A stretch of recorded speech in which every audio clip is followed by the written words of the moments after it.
It's been a choppy trading week for gold. Gold up nearly $30 on Thursday morning. Here to talk to us about this trend is Yoni Jacobs of Chart Profit. Yoni, thanks for being here. Good to be here. So Yoni, I know you as being a long-term bear in gold, but can you explain to investors right now what's happening this week? Why are we up and down? Well, we saw that big drop once last time I came here, I said that gold failed at 1,800 three times. We had that support to look at 1,550 to 1,500. We failed there. We really sharply fell through that support. We went all the way down to 1,320.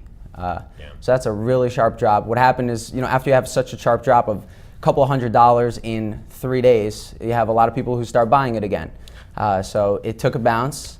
I guess at that point I noticed that I'm not the only one that's bearish on gold anymore. So once you see everyone else piling on, it's time to, at least for the bounce. We approached 1,500 on the bounce, and then we went all the way back down to similar lows. And now I guess what we need to watch out for is there going to be a double bottom in gold? Long term, I'm still very bearish on gold, but it is possible that right here the market has seen such a massive rise. I think the long-awaited correction is probably looming. We saw Japan down 7% overnight. We're seeing China, last time I said watch out for China, the Chinese PMI, the manufacturing, is officially contractionary. So that's not looking good either. So at least now we could see a bounce in gold. That's why we have to watch for this double bottom potentially. But it could still go down because it could go down with the market. So do you think it was those Asian numbers over Wednesday night, Thursday morning that really gave a bounce to gold on Thursday despite the FOMC minutes? I think the bounce was going to happen regardless.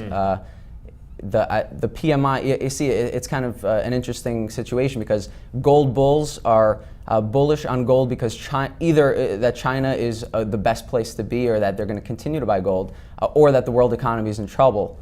But you can't really have both. It's either the Chinese investors are buying gold and the economy is good, but right now the economy doesn't look that good in China. So the question is, are there going to be Chinese buyers of gold? So at least in the short term, we're seeing a bounce in gold. I think it's just because the bearishness is so extreme. And finally, Yoni, in 2 months' time, maybe when we see you again, it seems like that's how often it is. Where do you see gold being price-wise? So right now, we'll have to watch out for this double bottom. If it holds up, then I do think that gold can challenge 1,500, 1,550 again. Okay. Maybe buy some time. Potentially, it could go all the way up to 1,700. I don't really see that as being as such a big chance. I'm looking really 1,550 as where that support was, and we'll fail there. But if the market goes in correction mode and gold follows, then we could probably break through that support. Okay. Well, Yoni, thanks so much. Great to be here. Thank you. You heard it from Yoni. Keep an eye on gold. He says he could be seeing a bounce in the short term. Long term, he's still bearish. I'm Deaux, The Street.